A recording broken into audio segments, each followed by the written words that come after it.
right. Well, several operator errors going on here at the studio. The studio didn't go live. When I told it to go live, it just decided to have its own way. I know it's not April Fool's. I don't think the studio is haunted. But we're here. Welcome back, everybody. My name is Mud. Mud spelled backwards is dumb. My name is Bill Miksch. I'm president of WDMA Financial Group in Grays Lake, Illinois. Welcome back to your Insurance Corner at 101.5 FM, WLCB, Slade's Corner, Wisconsin. We're coming to you live from the radio studio, the studios in Round Lake Heights, Illinois. It's a beautiful day, about 50 degrees here in Chicago. We just took a couple of days off last week, and I appreciate your indulgence for letting me and my wife get out of Dodge for a couple of days. My best friend and his wife both turned 65 over the weekend, and so we decided to head to Cave Creek, Arizona to enjoy dinners and gatherings. I brought my guitar, which was somewhat of a good idea. My guitar is about 15 pounds, folks, so it's not an easy thing to carry around. But I'll tell you this, Arizona was not what you think it was, at least this past weekend, folks. It was cold and it was raining. In fact, we had planned on going to a Cubs game, I believe on Friday, and it got rained out. And I think they told me that there's, out of the 365 days, they only get about 50 days of rain through the entire year. And we just happened to be there for one of them. So, not sure if Sean's coming in or not, so we'll see if the phone rings. If it does, it does. If it doesn't, it doesn't. If he doesn't call in, ladies and gentlemen, we will take phone calls, and you can try to stump the master of the insurance disaster at area code 262-342-6588. That's 262-342-6588. I dare you, I double dare you to try to stump the almighty, the guy who's got 33 years of employee benefits, life, long-term care, retirement planning, etc. experience. I dare you to try to stump me. You might be able to, but I think not. Just a couple of little tidbits. March Madness is starting this week. All the conference tournaments ended. Lots of great basketball games over the weekend and during the past week. A lot of conferences with schools that don't get a chance to get much notoriety are in the tournament. As usual, there were a few colleges that were on the bubble and left out. My son, Ryan, who works for Barstool, told me that normally the NIT, the other National Invitational Tournament, that was the original NCAA championships back in the day. The NIT tournament invited 64 schools, as they normally do, and it's my understanding only 32 said yes, they're coming. So that's a bit of a disappointment to the NIT, I'm sure. And we'll see how, what portends for the NIT going forward. That's not a good sign for its brand. Let's see what else. Baseball is around the corner in a couple weeks. Opening day is always a great thing. Everybody starts out in first place until the end of the day or evening, as the case might be. My wife and I are going to start our cruise around the country. This summer, we're going to go to all the Central State baseball teams. We're going to start with St. Louis, the garbage dump of the National League, as we like to say. And then we'll probably go to White Sox because it's convenient and they're not my favorite team. No offense, ladies and gentlemen, but I grew up a Cub fan, and that's where it's going to stay. Then we'll go to Milwaukee and, Minnesota, Cleveland, probably Pittsburgh, Detroit, probably Toronto, and Cincinnati over the summer. We'll just have to figure out how we're going to do that. And then the bigger planning operations are going to be the year after that, where we go either West Coast or East Coast. Oh, speak of the devil, somebody is ringing my bell. WLCB. Hello, William. Oh, the man, the legend, the way of life, from an underground bomb shelter somewhere in the hinterlands of Ohio, surrounded by Buckeyes, Reds, Guardians, formerly known as Indians, the one, the only, Sean Hauser. How are you, Bill? Glad to be here, if not late. Sorry I couldn't get the bunker door open. That's okay. That's all right. I couldn't get the radio to go. It didn't go to. I put live, and it just kept playing. So I'm gonna need to be educated again on how to run this crazy board, Sean. I'm not sure what the heck I'm doing, and I've been here for 3 years, going on 4. So, all right, welcome, well, Sean. We made it anyway. Yeah, I know. How was your weekend, my friend? It was pretty good. Did some productive work and did some very lazy work. So, yeah, it was kind of gnarly weather down here in Ohio. So, yeah, I don't know if you heard, but much for it. we were in Arizona for 4 days to visit with my best friend and his wife. They both turned 65 this weekend, and it was cold and rainy in Arizona, and it was honestly, except for a couple of hours here and there, it was kind of miserable. So anyway, but it was good. We ate a lot of different restaurants and cruised around a little bit. He's got a beautiful place in Cave Creek, and when you walk out his front door, you see mountains all over the place, and I'm sure there are moments when there is a different look every day or every time. Oh, wow. You know, so let me see what else is going on here. I just mentioned March Madness is starting. Have you done your brackets yet, Sean? Yes, sir, I have. So who's going to win? Depends on which one I think, but which bracket we go with. I have Houston in one and Creighton in another. You got Creighton. Wow. Okay, then. Yeah. Well, if I'm the one guy in the world, pick Creighton. Mm-hmm. No. Well, I went through it, and I ended up at Houston primarily, but I thought, what if I took some chances and some big upsets? Yep. Well, truth be told, I went to Creighton for my freshman year in college, Sean, so I do have a bit of a soft spot for my heart from the people in Omaha. So, and as I like to tell the story, on Wednesdays, the slaughterhouses were open, and that odoriferous smell that came across the river was unmistakable. So anyway, all right. Well, we're on our way. We're going to start in last couple of shows, folks. We've been talking about Medicare and 12,000 people turning 65 and the moving parts of Medicare. We took a break, and as usual, Sean, I woke up this morning and Sally says, "So what's the show going to be about?" I'm like, "I don't know. I've been thinking, and nothing has motivated me yet." And then a couple of events occurred late last week, and then today, where it spurred the juices of my creativity. And I'm going to give you the side story here to set up what we're going to talk about. I have a client whose son who was 14, was in a baseball game, Little League baseball game, a week ago Friday, and misjudged the ball on a fly ball out to the outfield, and the ball struck him square in the face, broke his nasal cavity and his orbital. Yeah, it's pretty bad. Went to the local hospital here. I won't say who because they're about to be dropped a bomb, so I'm going to save the lawsuits for later. But a bomb is going to be dropped on this hospital.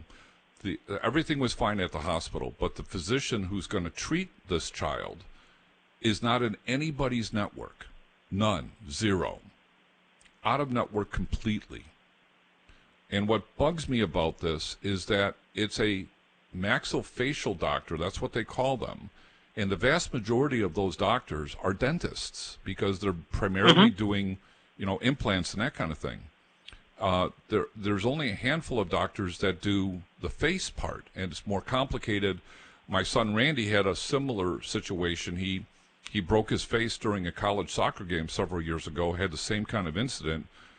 In that game, Randy was playing goalkeeper, and a kid came from the blind side, dropped his head like a linebacker, and drilled Randy from the blind side, and broke his nasal cavity and his cheekbone pretty badly. And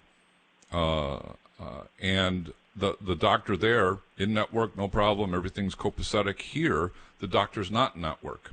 So we're going to talk about balanced billing, out-of-network providers, transparency rules, and the No Surprise Act, because this is real.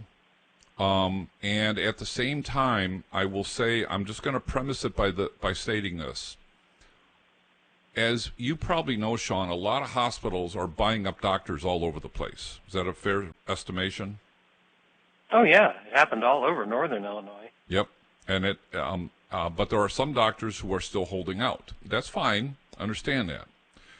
But the hospitals are in control of admitting privileges.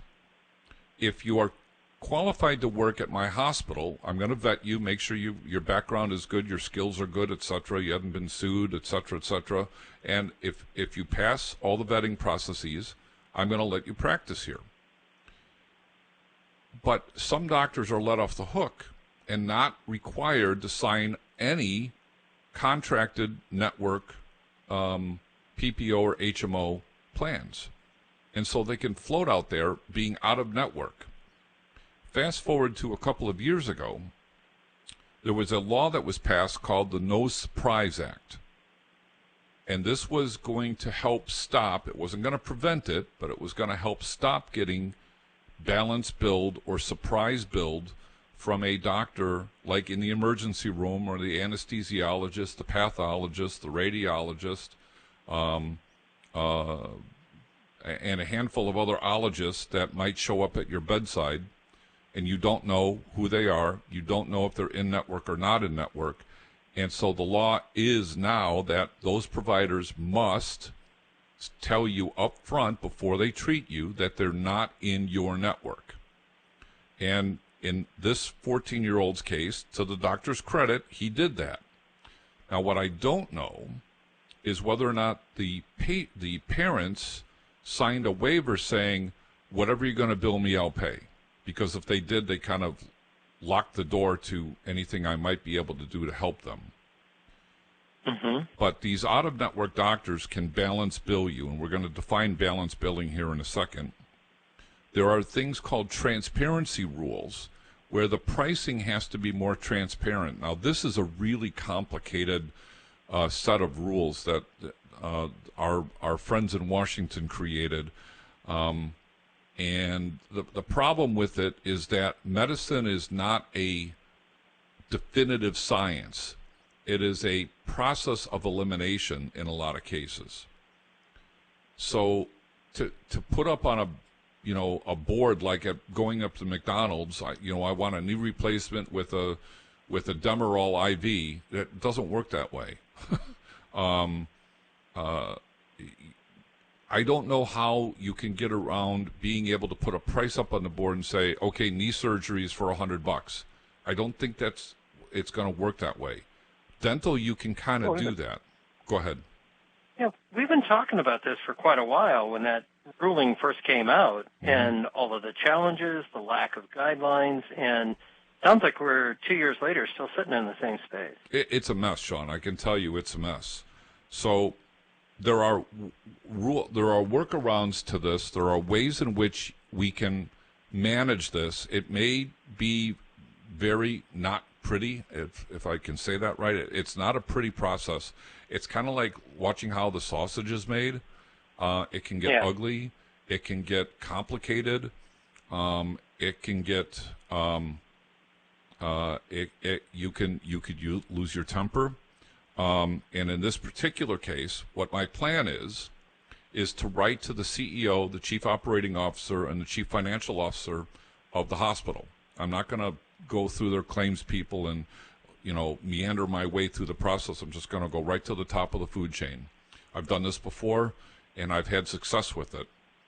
And my plan is to lay out the transparency rules, the No Surprise Act, and admittedly it's a bit of a stretch on that one. But then we also have something called emergency services. Now, this accident occurred a week ago Friday, right? And the surgeon who did the work, who's not in the network, is saying, we got to have this done a week later because otherwise the bones are going to start to reset themselves. And if we wait too long, it's going to be worse than what it is already. And he's not wrong about that. So I'm also going to suggest that this surgery, albeit didn't happen on the day of the injury, but did occur within a week because the doctor felt it to be an imminent need to finish, fix this child's face, that I would argue that this should be under emergency services. And if I can convince the brass of that, then this doctor has to accept in-network benefits. So before we get on to some details here, I want to first establish what balance billing, or what is called surprise billing, is. So, and I'm going to read this iteration. When you get an emergency care or treated at an out-of-network provider to an in-network hospital, well, let me restate that again. When you get emergency care or are treated by an out-of-network provider at an in-network hospital or ambulatory surgical center, you are protected from balance billing. In these cases, you shouldn't be charged more than the plan's co-payments, co-insurance, remember that's the 80-20 after the deductible, and or the deductible that's going to be charged to you. When you see a doctor or other health care providers, you may owe certain out-of-pocket costs, your co-payment, co-insurance, your deductible. You may have additional costs or have to pay the entire bill if you see a provider or visit a healthcare facility that isn't in your healthcare network. Out-of-network means providers and facilities that haven't signed a contract with your health plan to provide services. Out-of-network providers may be allowed to bill for difference between what the plan pays and what the full amount charged for services. So let me just stop right there for a second. This is what's called balance billing. Let me just stop right there for a second. So a lot of plans, Sean, they're out-of-network deductible. Let's say your in-network deductible is $2,500. Your out-of-network may be $5,000 or $10,000. Now, when you see that deductible, that's what the insurance company is going to allow. It's not saying the entire bill is going to be applied to the out-of-network deductible. It is what they allow. So let's say the bill is $20,000, and the insurance company says, we think what reasonable and customary charges should be is $8,000. They're going to only allow $8,000 out-of-network, and then you're left with the extra $12,000. So let's just say, for discussion purposes, you've got a $10,000 deductible out-of-network, and it's a 50-50 after that, no co-payments, just 50-50. And Sean, the maximum is unlimited. There's no cap. Are you going to be ultimately on the hook for that whole bill? Do you think? Well, hopefully my insurance would cover up to its limit, but then anything from there to unlimited would on my dime, right? Right. So let's say you've got a $10,000 deductible out of network. The insurance company recognizes the $20,000 medical bill. Only $8,000 is going to be recognized as reasonable and customary. That's what they're going to allow. So they apply the $8,000 to the deductible. So you're on the hook for the $8,000. The doctor can now balance. Pardon me? Yeah, so I'm on the hook for the deductible. Yep. And so there's what, 20,000 you said? Yeah, so there's 12,000 left. Mm-hmm. The doctor's going to balance bill you the remainder. So you're on the hook. Oh, so that's 12,000. Yeah, you're 20. You're on the hook for the entire $20,000, and only 8,000 of it got applied. And keep in mind, a lot of medical plans have unlimited maximums on the out-of-network side. So in theory, while it looks nice to see a deductible and a co-insurance, let's say 50-50 or whatever, the reality is if you've got an unlimited maximum, you're on the hook for the whole thing. It's almost, I don't want to say bait and switch, but it's kind of like 5-card Monte. Watch the ball, don't look behind the counter, look over here, because at the end of the day, the insurance company is only going to recognize what's reasonable and customary or usual and customary, which, folks, by the way, what that generally means is they're going to allow what the PPO doctor would have been paid. That's really what it comes down to. And then any excess is going to be on you, the employee. You're going to be on the hook for the balance. So let me continue to read this. So, as I said, these out-of-network providers may be allowed to bill for difference between what your plan pays and the full amount charged for a service. This is called balance billing. This amount is likely more than the in-network costs for the same service and might not count towards your plan's deductible or annual out-of-pocket limit. Surprise billing is an unexpected balance bill. This can happen when you can't control who is involved in your care, like when you have an emergency or when you schedule a visit at an in-network facility but unexpectedly are treated by an out-of-network provider. Surprise medical bills could cost thousands of dollars depending on the procedure or service. Most typically, Sean, in this space, it's not as happening as frequently, but it still happens. You have your pathologist, your anesthesiologist, your radiologist, and your emergency room doctors. All 4 of those doctors, quality doctors, I'm not besmirching their quality here. It's nothing about that. This all has to do about money.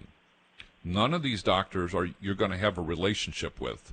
The closest one you'll have, maybe, is the anesthesiologist, as he says, "Good night, Sean." That'll be about the only time you'll have that relationship. The radiologist and the pathologist are stuck in a dark room or a lab, and the ER doctor is bouncing from cubicle to cubicle, trying to maintain, the montage of different medical issues that he or she has to deal with. So, because of the No Surprise Act, you're protected from balance billing for emergency services if you have an emergency medical condition and can get emergency services from an out-of-network provider or facility. The most they can bill is your plan's in-network cost-sharing amounts, such as co-payments, co-insurance, and deductibles.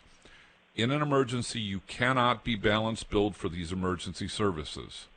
This includes services you may get after you're in stable condition, unless you give written consent and give up your protection not to be balance billed for these post-stabilization services.